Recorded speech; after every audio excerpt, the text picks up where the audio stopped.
সুপ্রিয় শ্রোতা, গল্প পাঠের আসর চ্যানেলে শুনতে যাচ্ছেন সুনীল গঙ্গোপাধ্যায়ের রচিত একা এবং কয়েকজন উপন্যাসটির চতুর্থ পর্ব।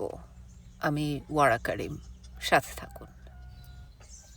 সারদা রঞ্জনের তখন প্রধান কাজ সকালে বিকেলে রূপো বাঁধানো ছড়িটি হাতে নিয়ে পাড়া বেড়ানো। পরনিন্দা পরচর্চায় দিব্যি সময় কেটে যায়। ঠোঁটের ওপর পুরুষ্টু সাদা গোঁফ, ভুরুতেও দু একটি পাকা চুল। দেখলে বেশ একটা শ্রদ্ধেয় ভাব আসে। নানা বিষয়ে তিনি ভারিক্কি চালে মতামত দেন, লোকে মানেও। সমাজের স্বাস্থ্য রক্ষার জন্যে তিনি সব সময় সচেতন। ব্রাহ্ম সমাজের কিছু লোক ওখানে বক্তৃতা দিতে এসেছিল। স্থানীয় লোকরা তাদের তাড়া করে নদী পার করে দেয়। সারদা রঞ্জন তাতে খুব খুশি। শিবতলার সান্ধ্য আসরে বহুক্ষণ ধরে রসিয়ে রসিয়ে সেই গল্প করলেন। তার কিছুদিন পরেই দুর্গাপূজার ভাসানের সময় মসজিদের সামনে ঢাক বাজানো নিয়ে বেশ কিছুটা উত্তেজনার সৃষ্টি হল। উত্তেজনা ক্রোধে বিস্তারিত হবার আগেই স্থানীয় লোকেরা একটা সালিশি সভা ডাকল। প্রতিপত্তিশালী ব্যবসায়ী জয়নাল আবেদিন সাহেবকে করা হলো সভাপতি। জমিদারের নায়েব তখন অনুপস্থিত বলে হিন্দু সমাজের প্রতিনিধি নির্বাচিত করা হলো সারদা রঞ্জনকে। সারদা রঞ্জন সেই সভায় রীতিমতন বুদ্ধির পরিচয় দিয়ে ফেললেন। লোকজনের কথাবার্তা শুনেই বুঝেছিলেন হাওয়া কোন দিকে। জয়নাল আবেদিন দাপটে বক্তৃতা দিয়ে সারদা রঞ্জনের দিকে ফিরে বললেন, মুখুজ্জে মশাই জ্ঞানীগুণী লোক, তিনি যা বিধান দেবেন আমরা তাই মানব। তিনি ভুল বিধান দিতেই পারেন না। সারদা রঞ্জন কিছু বলার আগেই ফুঁপিয়ে ফুঁপিয়ে কেঁদে উঠলেন। পাকা অভিনেতার মতন কাঁদতে কাঁদতে বললেন, আজকাল কি আর কেউ শাস্ত্র ধর্ম মানে? বিসর্জনের সময় বাজনা বাজাতে হবে। শাস্ত্রের কোন জায়গায় এ কথা লেখা আছে আমাকে দেখাও তো। মাকে জলে ফেলে দিতে যাচ্ছি, তখন তো কাঁদতে কাঁদতে যাব। তখন কি নেচে কুদে ঢাকঢোল বাজিয়ে আনন্দ করা যায়? তুমিই কও জয়নাল ভাই, তাই পারা যায়? যতক্ষণ পূজা ততক্ষণ বাজনা, দধিমঙ্গলের পরই কান্না, এই হলো নিয়ম, ঠিক কি না? সবাই খুব খুশি। সারদা রঞ্জন নির্দেশ দিয়ে দিলেন, পূজা মণ্ডপে যত খুশি বাজনা হবে। প্রতিমা নিয়ে যাবার সময় কোনো বাজনা নয়। তবে হ্যাঁ, একেবারে বিসর্জনের সময় নদীর ওপরে নৌকোয় নৌকোয় ঢাকের প্রতিযোগিতা হতে পারে বটে। সে প্রতিযোগিতা প্রতিবারই হয়। সেটা চট করে বন্ধ করার সাধ্য সারদা রঞ্জনেরও নেই। সে মিটিংয়ের পর সারদা রঞ্জনের সুনাম আরও বেড়ে গেল। লোকজন আরও বেশি খাতির করে। সারদা রঞ্জনের মুখে চোখে বেশ একটা গর্বের ভাব। সাধারণ ছোটখাটো মানুষের সঙ্গে কথা বলার সময় মুখের দিকে তাকান না পর্যন্ত। এক মনে হুঁকোয় টান দিতে থাকেন। সব মিলিয়ে মনে হয় সারদা রঞ্জন একজন সুখী মানুষ। কিন্তু সারদা রঞ্জনের জীবনে সবচেয়ে কঠিন আঘাত এলো সবচেয়ে বেশি যার উপর নির্ভর করেছিলেন তার কাছ থেকেই। ছোট ছেলের ওপর সারদা রঞ্জনের এত আশা ভরসা ছিল, অথচ সেই বিশ্বরঞ্জনই তাকে পদে পদে নিরাশ করতে লাগল। বিশ্বরঞ্জন বাল্যকাল থেকেই বিষম দুরন্ত। ক্রমে ক্রমে তার অত্যাচারে সবাই সন্ত্রস্ত। অন্য লোকের বাড়ির বাগান তছনছ করা শুধু নয়, সমবয়সী ছেলেদের মারধর করা ও সালিশ লেগেই আছে। দুরন্ত ছেলে, বাড়ির কারোর কথা সে গ্রাহ্য করে না। বড় ঠাকুরমার বয়স হয়ে গেছে, তিনিও আর শাসন করতে পারেন না। স্কুলের একজন মাস্টার মশাই বিশ্বরঞ্জনকে বেত দিয়ে মারতে এসেছিলেন। দু ঘা মারার পরই বিশ্বরঞ্জন বেত কেড়ে নিয়ে সেই মাস্টারের নাকে এমন ঘুষি মারল যে তিনি সঙ্গে সঙ্গেই অজ্ঞান। তারপর সবাই মিলে বিশ্বরঞ্জনকে প্রচণ্ড মেরে প্রায় আধমরা করে ফেলে। এই ঘটনার পর বিশ্বরঞ্জন একটু শান্ত হয়েছিল, কিন্তু আবার অন্যরকম বিপদ ডেকে আনল। খুব জাঁকজমকের সঙ্গে পূর্ণিমার বিয়ে দিয়েছিলেন সারদা রঞ্জন, কিন্তু মাত্র 7 মাসের মধ্যেই সে বিধবা হওয়ায় প্রথম আঘাত পেয়েছিলেন। শ্বশুরের ঘর করা বা স্বামী সম্ভোগ কিছুই ঘটেনি পূর্ণিমার কপালে। তার স্বামী নতুন চাকরি পেয়ে চলে গেল চট্টগ্রামে। সেখানে হঠাৎ কলেরায় মারা যায়। বিধবা পূর্ণিমার দ্বিতীয় বিয়েতে আরও বেশি আঘাত পেয়েছিলেন সারদা রঞ্জন, কিন্তু তাঁর বুকে মৃত্যুশেল বিধিয়ে দেয় তার সবচেয়ে প্রিয় সন্তান ওই বিশ্বরঞ্জন। ফুলবাড়ি নামের জায়গাটিকে শহর না বলে গঞ্জি বলা ভালো। নদীর ধারে হাটখোলা। আশেপাশের কয়েকখানি গায়ের মানুষ আসে সওদা করতে। সপ্তাহে 2 দিন এখানে স্টিমার আসে, সেজন্যই জায়গাটার যা কিছু গুরুত্ব। কার অ্যান্ড টেগর কোম্পানির আমল থেকেই এখানে স্টিমার ঘাটা স্থাপিত হয়েছে। সেই উপলক্ষে গোটা 3 পাইস হোটেলও আছে। সকাল 9টায় স্টিমার থামে, তার মধ্যেই গরম গরম ডাল ভাত ও মাছের ঝোল তৈরি হয়ে যায় হোটেলগুলোতে। পূর্ববঙ্গে মাছ সস্তা, তবু 3 পয়সা পিস রান্না মাছ খাবার লোক যাত্রীদের মধ্যে বেশি থাকে না। শুধু ডাল ভাত খেলেও 6 পয়সার কম খাওয়া নাই, এই নোটিশ বাইরে ঝোলানো। হাটখোলার পেছনে মাটির বাড়িতে 3 ঘর বেবুষ্যের বাস। হাটবাড়ি তাদের পসার জমে। অন্য দিন তারা নদীর ধারে চুল মেলে পা ছড়িয়ে বসে চাটাই বনে কিংবা ধামাকুলো বানায়। অনেক হাটুরের সঙ্গেই তাদের দিদি কিংবা মাসির সম্পর্ক। রেট 8 আনা। এছাড়া ফুলবাড়িতে আছে একটি পোস্ট অফিস, 3টি পাঠশালা, একটি বোর্ড স্কুল, সেখানে ক্লাস 3 পর্যন্ত পড়ানো হয়। একটি হাই স্কুলও সদ্য প্রতিষ্ঠিত হয়েছে। পাশেই হাসানবাড়ির হাই স্কুলটি সুপ্রাচীন। কোর্ট কাছারির জন্য এলাকার মানুষকে যেতে হয় ফরিদপুর জেলা সদরে। ফুলবাড়িতে পাকা রাস্তা একটিও নেই।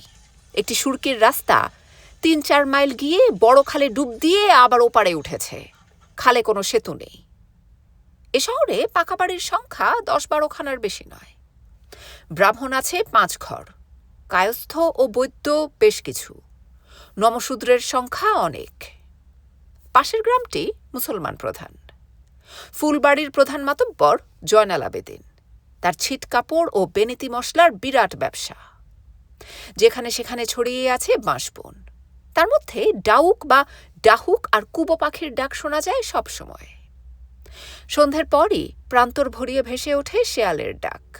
দিনের বেলা কিন্তু তাদের টিকিটিও দেখতে পাওয়া যায় না। সুন্দরবন থেকে 2-1টা কেঁদো বাঘ কচিত কখনো ছটকে এদিকে আসে। একবার একটা বুনো হাতিও এসেছিল।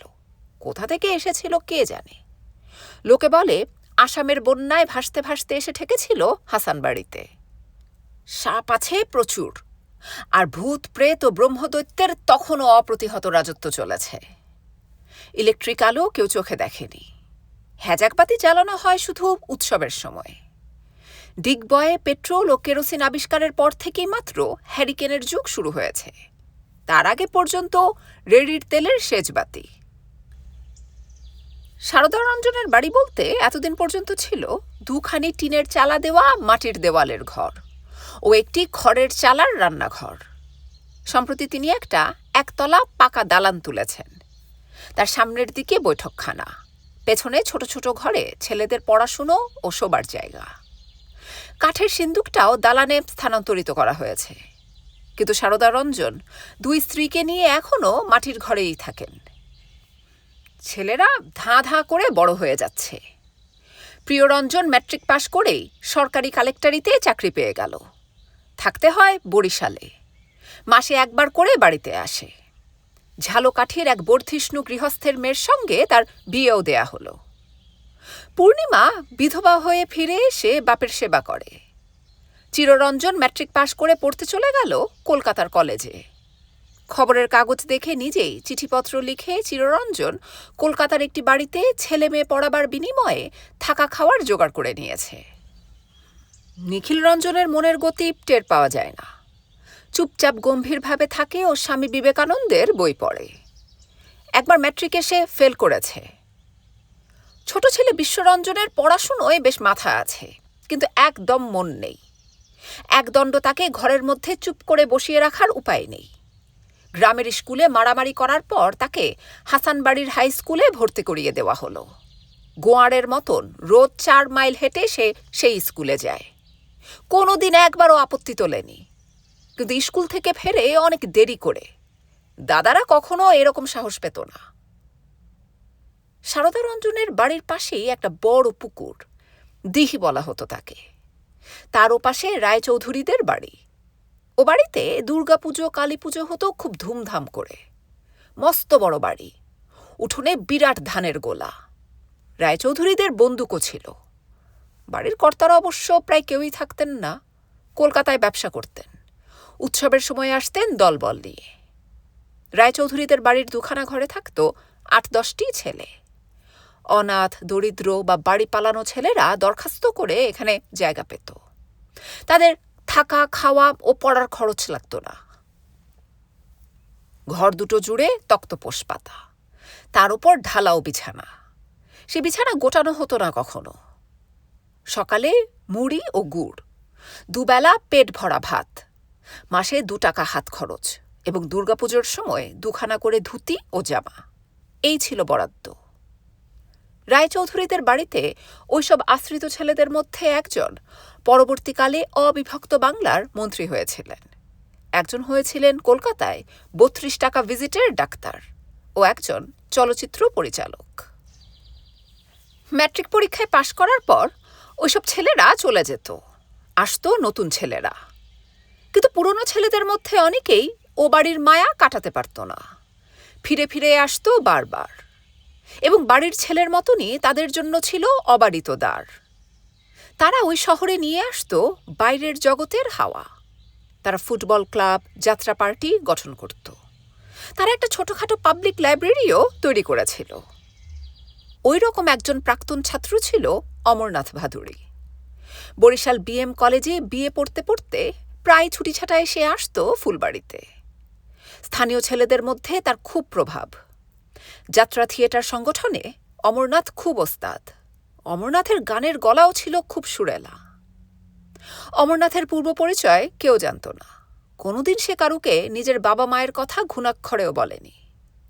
সারদা রঞ্জনের ছেলেরা রায়চৌধুরী বাড়ির ওই ছাত্রাবাসে আড্ডা দিতে নিয়মিত যেত। কয়েক বছর পর পুলিশ ওই ছাত্রাবাসটি ভেঙে দেয়, কারণ আস্তে আস্তে সেটি সন্ত্রাসবাদী গুপ্ত বিপ্লবীদের ঘাঁটি হয়ে দাঁড়াচ্ছিল।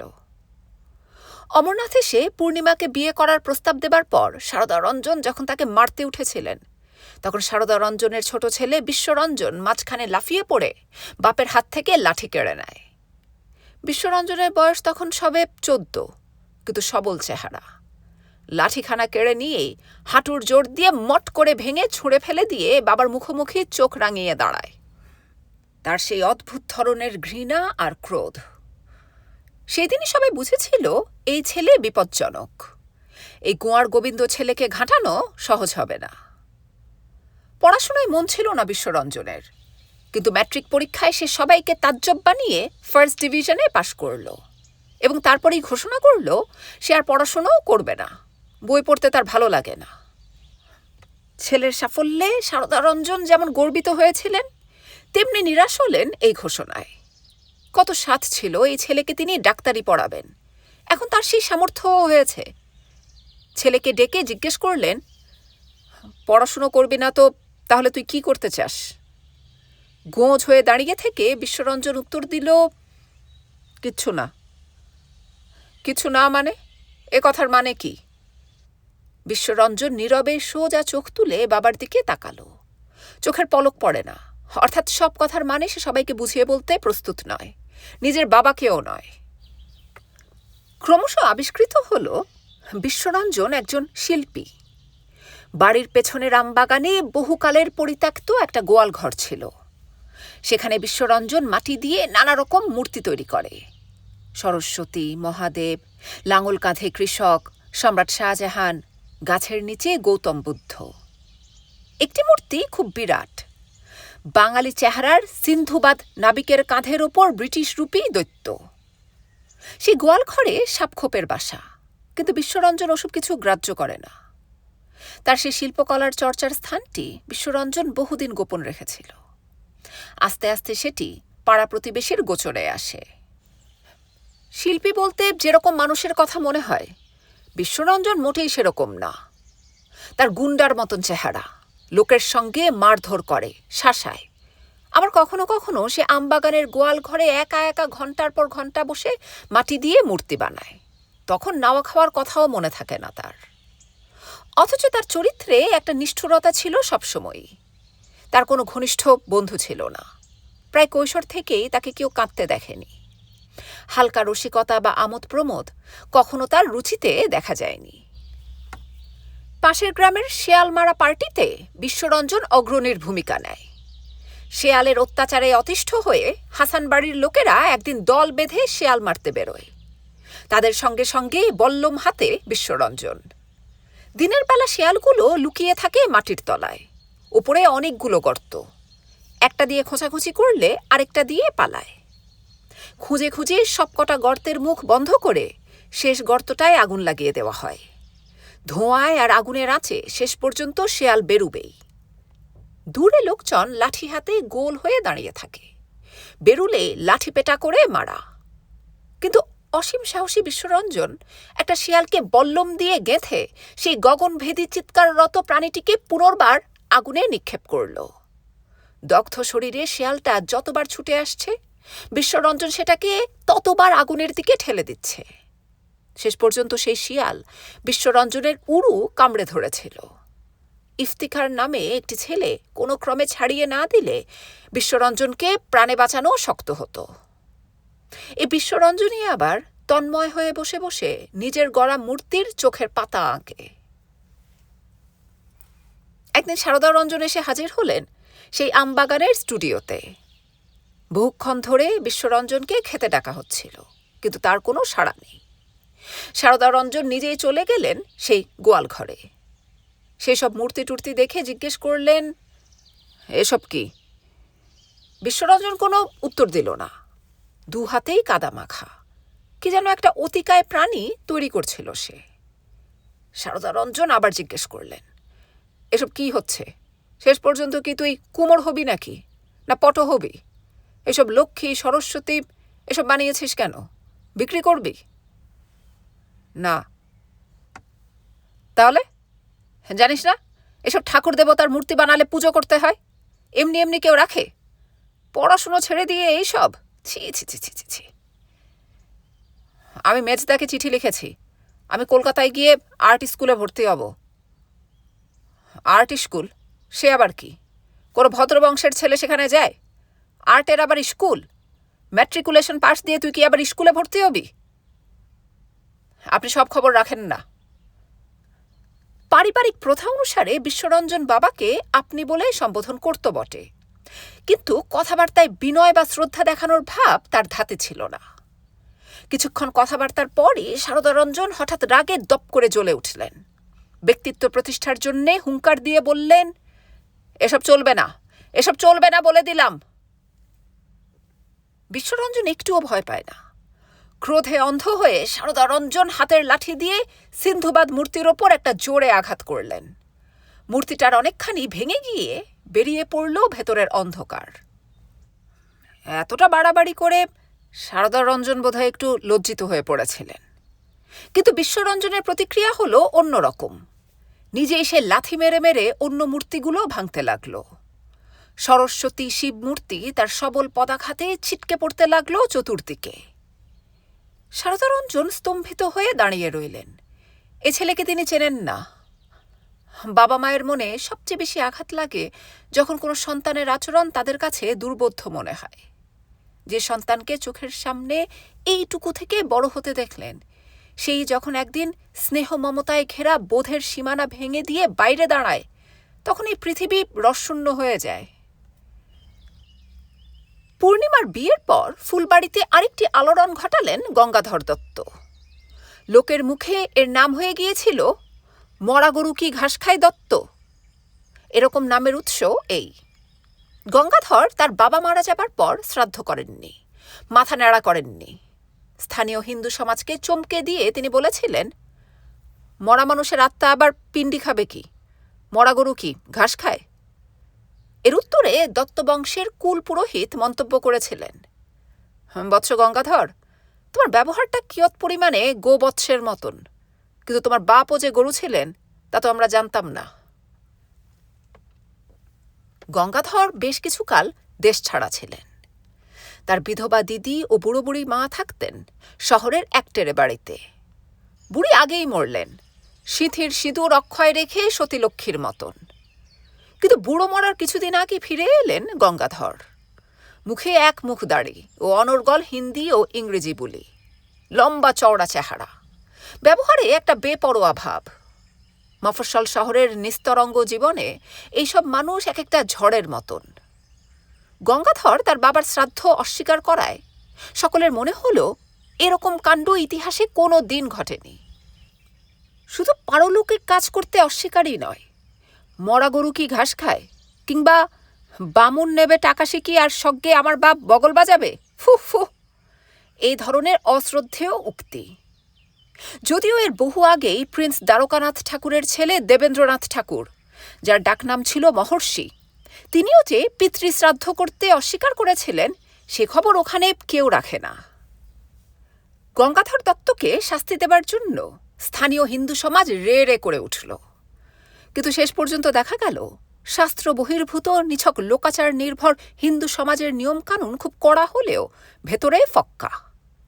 শাস্তি দেবার বিশেষ কোনো অস্ত্র তাদের হাতে নেই, বিশেষত গঙ্গাধরের মতন শক্ত সবল গোয়ার মানুষকে, যত জারি জুড়ি মেয়েদের ওপর। সামাজিক অনুশাসন অসহায় বিধবাদের একাদশীর দিন জলও খেতে না দিয়ে মাটি চাটিয়েছে, কিন্তু পুরুষের রাস আলগাতে পারেনি। গঙ্গাধর দত্ত চণ্ডীমণ্ডপের বৃদ্ধমণ্ডলীর প্রতি চ্যালেঞ্জ ছুড়ে দিলেন। গঙ্গাধরের ধোপা নাপিত বন্ধ করার নির্দেশ দেওয়া হলো।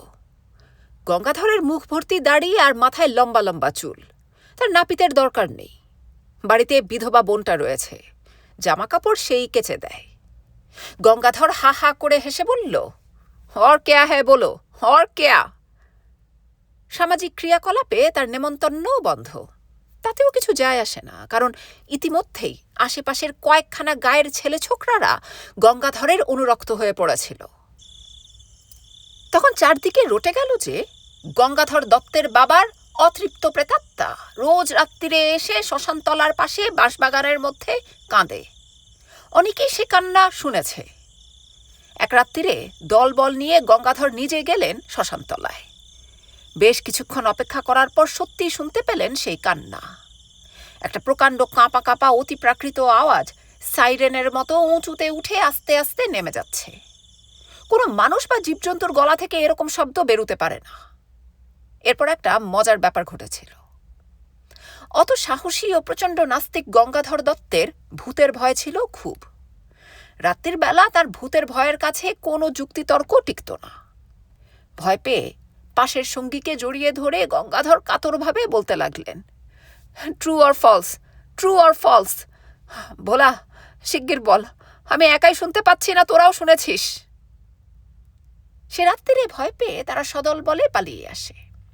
তারপর গঙ্গাধর ৩-৪ দিন জ্বরে ভুগলেন, কিন্তু হার মানলেন না। সেরে উঠে আবার একদিন গেলেন শ্মশানে। সেদিনও শোনা গেল সেই দুর্বোধ্য আর্তনাদ। গঙ্গাধর চেঁচিয়ে জিজ্ঞেস করলেন, বাবা, আপনি কিছু বলবেন? শব্দটা একবার হয়েই থেমে যায়। তারপরই প্রগাঢ় নিস্তব্ধতা ও বাঁশ বনে নিশ্ছিদ্র অন্ধকার। ওদের সঙ্গে একটা টর্চ পর্যন্ত নেই, 2টি হ্যারিকেন। সেদিন ওই দলে আরেকজন যুবক ছিল। একটি হ্যারিকেন নিয়ে সে একা এগিয়ে গেল বাঁশবনের দিকে। বলাই বাহুল্য সেই যুবকটি বিশ্বরঞ্জন। কিন্তু তারপরই আরেকটা কাণ্ড হলো। হঠাৎ হাওয়ায় নিভে গেল গঙ্গাধরদের সঙ্গের হ্যারিকেনটা। তখন অলৌকিক বিশ্বাসের হাওয়া বইছে চারদিকে। হ্যারিকেন নিভে যাওয়া তো ভয়ের ব্যাপারই। সবাই সমস্বরে চেঁচিয়ে উঠল, রঞ্জু, রঞ্জু, ফিরে আয় শিগগির। বাঁশবনের সেই শব্দ কিছুদিন পর আপনা আপনি থেমে যায়, কিন্তু রহস্যের মীমাংসা হলো না। গঙ্গাধরের বাবার প্রেতাত্মার কান্নার গল্প স্থায়ী হয়ে গেল ফুলবাড়িতে। একদিন জয়নাল আবেদীন সারদা রঞ্জনকে ডেকে পাঠিয়ে বললেন, পণ্ডিত মশাই, আপনার ছেলেকে সামলান। ছোট ছেলের সম্পর্কে নিত্য নতুন অভিযোগ শোনা গা সহা হয়ে গিয়েছিল সারদা রঞ্জনের। কিন্তু জয়নাল আবেদীনের মতন গণ্যমান্য ব্যক্তির সঙ্গে তার ছেলে কি করতে পারে? বিবর্ণ মুখে সারদা রঞ্জন জিজ্ঞেস করলেন, কেন, সে কি করেছে? আপনার কোনো ক্ষতি করেছে সে হারামজাদা? জয়নাল আবেদীন অবজ্ঞার সঙ্গে বললেন, ওরা দল বেঁধে গুন্ডামি করতে আসে আমার দোকানের সামনে, কিন্তু সেটুকু সামাল দেবার ক্ষমতা আমার আছে। সেসব আমি পরোয়া করি না। তবে আপনি মানি লোক, আপনাকে সাবধান করে দেওয়া আমার কর্তব্য। আপনার ছেলে অস্থানে কুস্থানে যায়। ছেলের এবার তাড়াতাড়ি বিয়ে শাদি দিন। কোথায় যায়? কোথায় যায়? স্টিমার ঘাটায় কসবিদের ঘরের সামনে রোজ সন্ধেবেলা সে ঘোরাঘুরি করে, আমার লোক দেখেছে। সারদা রঞ্জনের অজ্ঞান হয়ে যাবার মতন অবস্থা। তার ভাগ্যে এমন ছিল, এরকম কথাও তাকে শুনতে হলো। তার ছেলে বেশ্যাপল্লীতে যায়। তক্ষুনি ছেলের খোঁজে ছুটলেন সারদা রঞ্জন। কিন্তু কোথায় পাওয়া যাবে তাকে? সে তো বেশিরভাগ সময় বাড়িতেই থাকে না। আমবাগানের গোয়াল ঘরেও আজকাল যায় না, পাড়া প্রতিবেশীদের বাড়িতেও না। শেষ পর্যন্ত সন্ধেবেলা সারদা রঞ্জন নিজেই গেলেন স্টিমার ঘাটায়। সেদিন হাটবার, বেশ ভিড়। সবে একটু একটু শীত পড়তে শুরু করেছে। নদীর ওপর পাতলা আস্তরণের মতো জমে আছে কুয়াশা। টাটকা সতেজ তরিতরকারি এসেছে দোকানে। চাষিদের হাতে আউশ ধান বিক্রির কাঁচা টাকা। বেশ্যাদের ঘরগুলোর সামনে ৮-১০ জন মানুষ হাতে হাত ধরাধরি করে শিকল বানিয়ে দাঁড়িয়ে আছে। তাদের মধ্যে গঙ্গাধর এবং বিশ্বরঞ্জন। তারা কোনো খদ্দেরকে ঢুকতে দেবে না। আর ঘরের ভেতর থেকে মেয়েগুলো ওদের উদ্দেশ্যে বর্ষণ করছে পৃথিবীর কুৎসিততম গালাগাল। গঙ্গাধরের দলবল একটু আগে জয়নাল আবেদিনের দোকানের সামনে বিলিতি বস্ত্র অর্জনের আবেদন জানিয়ে পিকেটিং করে এসেছে। ভিড় ঠেলে সারদা রঞ্জন সামনে এসে দাঁড়ালেন। অপমানে তার মাথা কাটা যাচ্ছে। চিৎকার করে বললেন, রঞ্জু, এক্ষুনি চলে আয়। বিশ্বরঞ্জন শুনেও শুনতে পেল না, অন্যদিকে মুখ ফিরিয়ে রইল। গঙ্গাধর এগিয়ে এসে হাত জোড় করে বললেন, মুখুজ্জে কাকা, আপনি বাধা দেবেন না, আমরা এদের ভালোর জন্যই। সারদা রঞ্জন কুকড়ে উঠে বললেন, ছুঁয়ো না, তুমি এত কাছে এসো না, নিজে কুলাঙ্গার, এখন আমার ছেলেকেও। টেলিগ্রাম পাঠিয়ে সারদা রঞ্জন বড় 2 ছেলেকে বাড়িতে আনালেন। তিনি তাদের বললেন, ফুল বাড়িতে থেকে বিশ্বরঞ্জন যদি এসব কীর্তি করে বেড়ায় তাহলে তিনি পাগল হয়ে যাবেন। একটা কিছু ব্যবস্থা করতেই হবে। দাদারা অনেক করে বুঝিয়ে সুঝিয়ে বিশ্বরঞ্জনকে ঢাকায় নিয়ে গিয়ে কলেজে ভর্তি করে দিল। বাবার ইচ্ছে মতন তাকে ডাক্তারি পড়াবার পরিকল্পনাই বহাল রইল।